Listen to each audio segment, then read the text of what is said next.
본 프로그램에서 제공하는 모든 정보는 투자 판단의 참고 자료일 뿐 결과에 대한 책임은 투자자 개인에게 있습니다.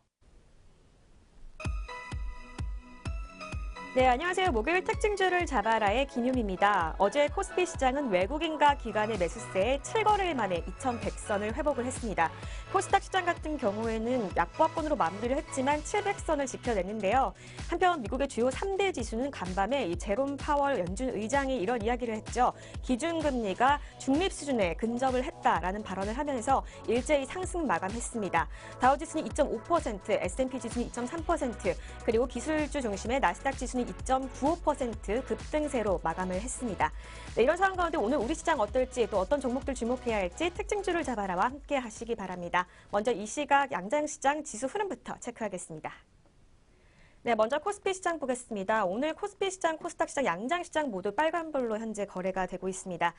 코스피 시장 0.65% 상승을 했네요. 2121.98포인트 가르치고 있고요. 코스닥 시장 같은 경우에는 0.77%, 1% 가깝게 상승을 하고 있습니다. 705.53포인트 현재 보여지고 있습니다. 네, 우리 시장 이 미국 증시의 호조에 함께 힘입어서 상승세 지금 계속 이어가고 있고요. 수급 동향도 역시 살펴보겠습니다. 오늘 개인과 기관의 동반 매도세가 있습니다.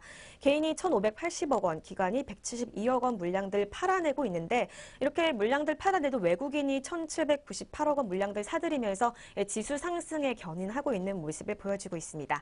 계속해서 코스닥 시장도 보겠습니다. 코스닥 시장은 현재 개인이 홀로 288억 원 물량들 사들이고 있고요. 외국인과 기관의 동반 매도세 있습니다. 금액 자체는 많지는 않은데요. 외국인이 25억 원, 그리고 기관이 205억 원 물량들 팔아내고 있습니다. 네, 계속해서 선물시장 가겠습니다. 선물시장은 오늘 개인과 기관의 동반 매수세 있네요. 개인이 3,997억 원 물량들 사들이고 있고요. 기관이 4,112억 원 물량 역시 사들이고 있습니다. 이어서 외국인이 홀로 7,974계약이라는 강한 매도세를 보여주고 있습니다. 네, 이렇게 수급 동향까지 살펴봤습니다. 이어서 양장시장 등락률 상위 종목 살펴보도록 하겠습니다. 네, 먼저 코스피 시장입니다. 오늘 코스피 시장의 가장 큰 상승폭을 보여주고 있는 종목은요. 현재 윌비스입니다. 윌비스 어제까지는 약세를 시연하다가 오늘 상승 전환했네요. 25.76% 상승했고요. 1,440원의 현재가 보여지고 있습니다. 다음으로는 키움증권입니다. 키움증권 7.7% 상승하며 강세 시연하고 있습니다. 6,200원 올랐고요. 86,700원에 현재 거래되고 있습니다. 다음으로는 선도전기입니다. 7.47% 상승했습니다. 4,460원에 현재가 보여지고 있습니다. 다음으로는 코스피 시장 낙폭 큰 종목들도 살펴보도록 하겠습니다.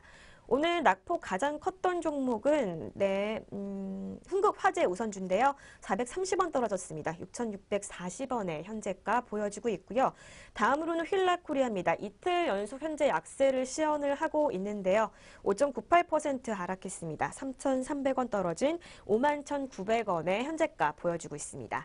네, 이어서 코스닥 시장으로 가보겠습니다. 오늘 코스닥 시장에서 가장 상승폭이 컸던 종목, 한 종목이 오늘 상한가를 기록을 했네요. 남아산업인데요. 네, 어제까지 약세 시연하다가 오늘 급등을 했습니다. 1,680원 올랐고요. 7,290원의 현재가 보여주고 있습니다. 다음으로는 재룡산업입니다. 재룡산업 역시 어제까지는 약세를 시연하다가 오늘 상승 전환했네요. 16.27% 상승했습니다. 주당 1,100원 올랐고요.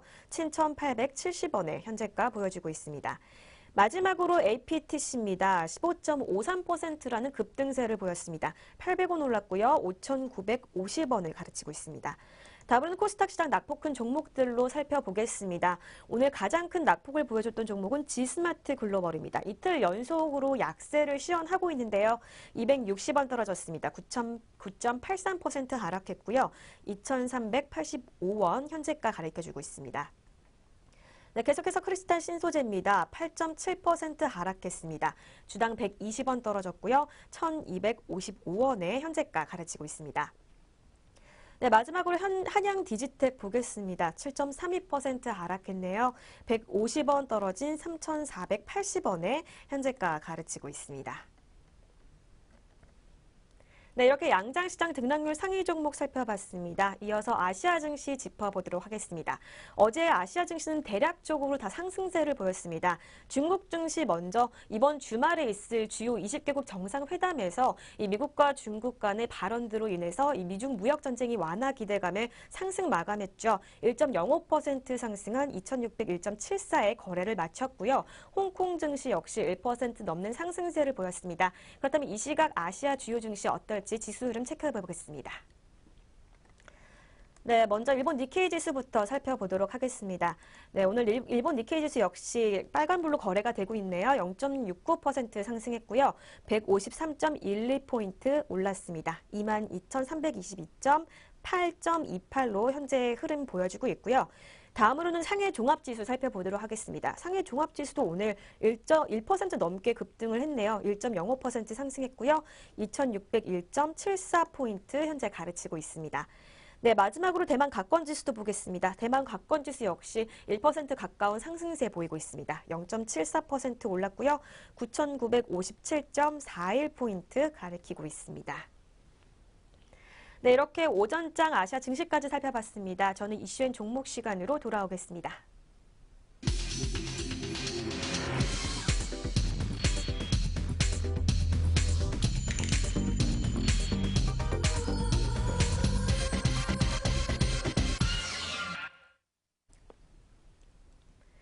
네, 이슈의 종목 시간입니다. 오늘장 가장 이슈가 됐던 종목들 두 가지 종목 살펴보려고 하는데요. 그 전에 이제 본 프로그램에서 제공하는 정보는 투자 판단에 의한 참고 자료일 뿐 결과에 대한 책임은 본인에게 있다는 점 먼저 알려드리도록 하겠습니다. 오늘 첫 번째로 살펴볼 이슈인 종목은 현대오일뱅크입니다. 예, 금융당국이 현대오일뱅크의 자회사 회계 처리 변경에 경징계를 내렸다는 소식입니다. 이 예상 공모 금액이 2조 원에 달해서 올 기업 공개 시장 최대어로 꼽혔던 현대오일뱅크죠.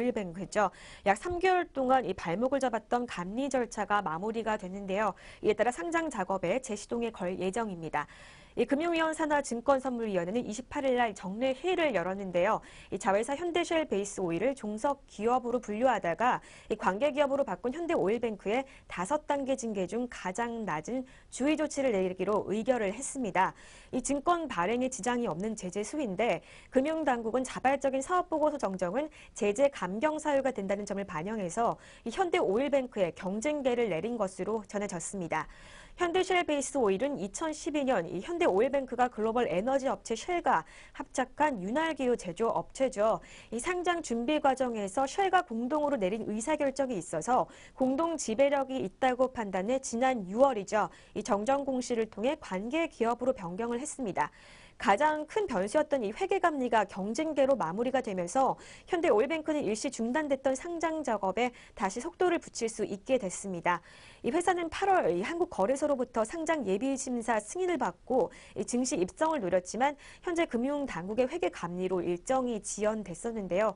이 시장에서는 현대오일뱅크가 이르면 다음 달 증권 신고서를 제출하고 상장 절차를 밟힐 것으로 보고 있습니다. 또 상장 예비 심사를 통과한 기업은 6개월 안에 공모 절차를 마무리해야 하기 때문입니다. 이 투자은행 업계 관계자는 이 현대오일뱅크는 그동안 감리 결과만 잘 나오면 내년 1분기에 상장하겠다고 밝혀왔다고 하는데요. 이어 최근 증시가 조정을 받고 또 유가 급락으로 이 정유사 실적 악화 우려가 나오고 있지만 그룹 재무구조 개선이 상장 최우선 목적인데다 이 자본시장에서 투자자와 또 신뢰를 지키려는 의도가 커기 때문에 일정을 더 이상 미루지는 않을 것이라고 분석을 했습니다. 또 현대중공업그룹의 자금 조달 여건에도 청신호가 켜졌다는 분석인데요. 이 현대오일뱅크의 모회사인 현대중공업 지주는 이번 상장 과정에서 구조 매출로 보유 지분 중 일부를 팔아서 1조 원 이상의 금액을 확보할 계획입니다. 이 조달한 자금이 현대중공업 차입금 상환 등 그룹 재무구조 개선에 활용할 방침으로 이 현대오일뱅크 IPO가 그동안 진행해온 강도 높은 자구안의 이 마지막 퍼즐이라는 분석입니다. 네, 첫 번째 이슈인 종목인 현대오일뱅크 살펴봤습니다. 다음으로 두 번째 종목인 현대차 살펴보도록 하겠습니다. 28일인 어제 오후죠. 금속 현대노조 현대자동차 지부가 울산 북구 현대차 문화회관 대강당에서 광주형 일자리 긴급진단 토론회를 개최했다는 소식입니다. 이 광주시와 정부 여당이 추진하는 이 광주형 일자리가 완성차 회사의 무노조 경영에 악용될 것이라는 우려가 제기됐기 때문인데요. 이 김경근 금속노조 노동연구원 비상임 연구위원이 어제 28일 오후 울산 북구 현대자동차 문화회관 대강당에서 열린 광주형 일자리 긴급진단 토론회에서 펼친 주장입니다. 이날 토론회에서는 노조 현대차 지부와 또 민주노총 울산 본부가 주최를 했습니다. 이 광주형 일자리는 현대차의 투자를 전제로 추진되고 있는 상태인데 현대차와의 노동 조건을 분리해서 독립법인으로 세워질 가능성이 높다고 합니다. 이 김경은 연구위원은 완성차를 만드는 노동자들의 임금을 어떻게 떨어뜨릴 수 있을지를 고민한 결과로 등장한 것이 바로 이 독립법인이라고 주장을 했는데요. 동시에 완성차 회사의 단체 협약 회피의 출발점이고 또 노조가 사라진 생산 현장을 의미한다고 주장을 했습니다. 이 정치권에서는 광주형 일자리 협상이 교착에 빠지니 수년간 임금 동결을 거론하기도 했습니다. 이 노동자 권리를 제약하는 또 다른 협상 카드가 언제 어떤 방식으로 등장할지 모른다는 게 그 지적인데요. 이 현대차 지부장은 전기차와 4차 산업혁명 시대로 다가올 미래를 대비하는 이 연구와 개발, 또 투자에 집중할 시기에 공장 신설은 어불성설이라고 분석을 했습니다. 또 경차는 수익성이 대단히 낮은 차종이지만 이 손익 분기점에 해당하는 10만 대 생산 공장으로서는 독자적인 유지가 어렵기에 지속 가능성이 극히 낮고 실패로 귀결될 것이라고 내다봤습니다. 네, 그렇다면 이 시각 현대차의 주가 흐름부터 먼저 살펴보도록 하겠습니다. 전일 대비 0.5% 상승했습니다. 500원 올랐고요. 10만 1,500원에 현재가 거래되고 있습니다. 네, 이렇게 두 가지 이슈인 종목 살펴봤습니다. 이어서 오전장 특징주들 살펴보도록 하겠습니다. 오늘 오전장에서 가장 눈에 띄었던 특징주, 첫 번째 특징주는 남아산업입니다. 이 신규 상장된 남아산업이 오늘 장 초반 상한가를 기록을 했습니다. 먼저 현재가부터 살펴보도록 하겠습니다. 네, 오늘 상한가 기록해서 1,680원 올랐습니다. 7,290원에 현재 거래되고 있는 남아산업입니다. 이 한국거래소는 지난 26일이죠. 이 남아산업의 코스닥 시장 신규 상장을 승인했다고 발표를 했는데요. 남아산업은 지난해 매출액이 142억 원, 또 당기순이익이 85억 원의 실적을 올렸습니다. 이 상장 당시 자본금은 41억 원 정도고 주요 주주는 남아토건이 85% 주식을 보유를 하고 있습니다. 골프장을 운영하는 업체로 국내 처음으로 코스닥 신장에 상장을 한 업체고요. 향후 골프텔과 리조트 개발까지 염두에 두고 있는 것으로 알려지면서 이 시장 참가자들의 관심을 받고 있습니다. 남아산업이 운영하고 있는 무안CC는 이 대중제 골프장으로 국내에서 세 번째로 큰 규모를 자랑하고 또 한국 여자 프로골프 2부 드림투어를 전담 개최하고 있습니다. 네, 두 번째로 살펴볼 특징주는 농심입니다. 농심이 실적 모멘텀 회복 기대감에 오늘 장초반에 강세를 보이고 있습니다. 먼저 현재 주가부터 살펴보도록 하겠습니다.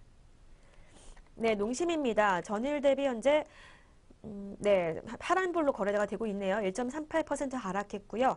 25만 500원의 현재가 보여주고 있습니다. 이 증권업계 관계자는 삼양식품의 까르보나라 불닭 볶음면 등 신제품의 효과가 완화되면서 기존 제품을 중심으로 국내 라면 MS가 반등 국면에 진입했다고 분석을 했습니다. 또 이어 중국 매출과 수익성도 사드 영향에서 벗어나 정상화되고 있다며 국내와 해외 라면 사업이 반등 국면에 진입할 것으로 분석된다고 밝혔습니다. 이 연구원은 이어서 이 지난해 4분기 실적이 추석과 10월 초에 있기 때문에 영업일수가 굉장히 적었고 또 실적 저가가 굉장히 낮은 편이었다면서 중장기적으로 매출과 수익성 개선이 높을 것으로 판단된다고 분석을 했습니다. 네, 그렇다면 세 번째 특징주 살펴보도록 하겠습니다. 오늘 세 번째 특징주는 토필드입니다. 토필드가 이 혈유병 치료제 임상 도입 소식에 강세를 보여주고 있습니다. 먼저 현재 흐름부터 살펴보도록 하겠습니다. 네, 토필드 전일 대비 5.96% 강세 시현하고 있네요. 110원 올랐고요. 1,955원에 현재가 보여주고 있습니다.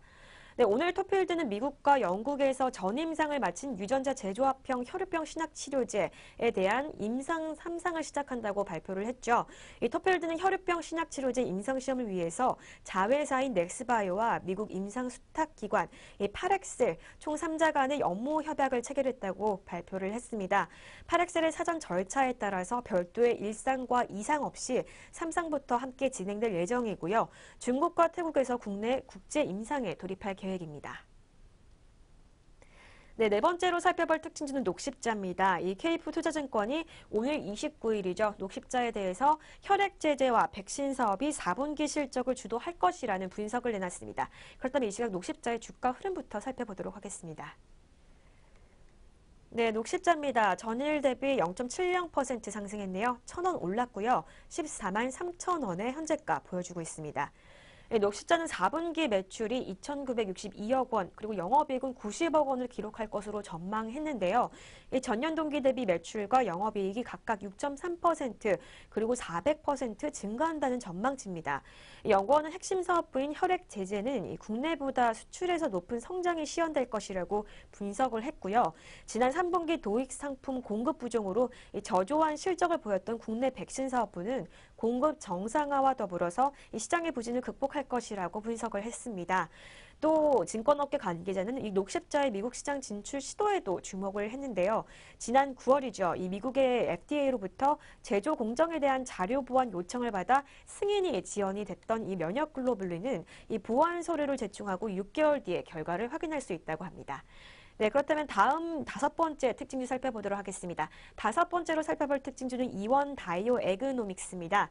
이 유전자 분석 전문 기업이죠. 이원 다이에그노믹스가 이 메디에이지 또 헬스맥스 두 곳과 유전자 융합 분석 토탈 서비스 확대를 하기 위해 3사 업무 협약식을 체결했다고 28일 공시를 통해서 발표를 했습니다. 먼저 이 시각 현재 주가부터 살펴보도록 하겠습니다. 네, 이원 다이노 에그닉스입니다. 현재 4.74% 상승했습니다. 5,970원 현재가로 보여주고 있습니다. 네, 이번 제휴로 이 메디에이지와 공동 개발한 유전자 분석 기반 대사증후군 관리 서비스인 마이젠플랜은 헬스맥스의 헬스케어 부스인 유헬스존에 적용하게 될 예정입니다. 이 EDSG는 이를 통해서 유전자 데이터를 기반으로 대사증후군 나이 분석 결과와 또 현재 건강 상태를 결합한 융합 분석 토탈 케어 서비스를 제공할 예정인데요. 해당 서비스를 활용으로 소비자들은 유헬스존에서 실시간으로 측정한 대사 관련 건강 데이터를 유전자 분석 데이터 그리고 대사증후군 나이를 기반으로 결과 리포트를 확인할 수 있게 됩니다. 또 사용자의 현재 건강 상태에 맞는 맞춤형 건강 영양과 운동 가이드 등을 제공받아 볼 수 있게 되는데요. 정확한 대사증후군 관리를 할 수 있게 됩니다. EDCG는 단순히 정기적인 건강검진을 통한 관리가 아니라 항시적으로 소비자들에게 대사증후군 관련 건강 상태를 측정할 수 있는 환경을 제공할 예정입니다. 네, 마지막으로 살펴볼 특징주는 코오롱입니다. 코오롱의 주가가 이용렬의 회장이 퇴진한다는 소식입니다. 먼저 주가 흐름부터 살펴보도록 하겠습니다. 네, 코오롱입니다. 현재 현재 지수 변동 없이 보합권에 머무르고 있네요. 36,300원에 현재가 보여주고 있습니다. 지난 19일 코오롱 주가는 이 회장 퇴진 소식에 15% 이상 급등하는 상승세를 보여왔습니다. 이 회장은 이날 서울 마곡동 코오롱의 원앤온리에서 이 성공 퍼즐 세션에서 내년부터 그동안 몸담아왔던 회사를 떠난다고 발표를 했죠. 이 회장은 내년 1월 1일부터 그룹 회장직을 비롯한 지주사 코오롱과 코오롱 인더스트리 등 모든 계열사의 직책에서 물러날 예정입니다. 네, 이렇게 오전장 눈에 띈 특징주까지 살펴봤습니다. 특징주를 잡아라. 저희가 준비한 소식은 여기까지입니다. 저희는 더욱더 알찬 소식을 가지고 찾아오도록 하겠습니다. 시청해주신 여러분 고맙습니다.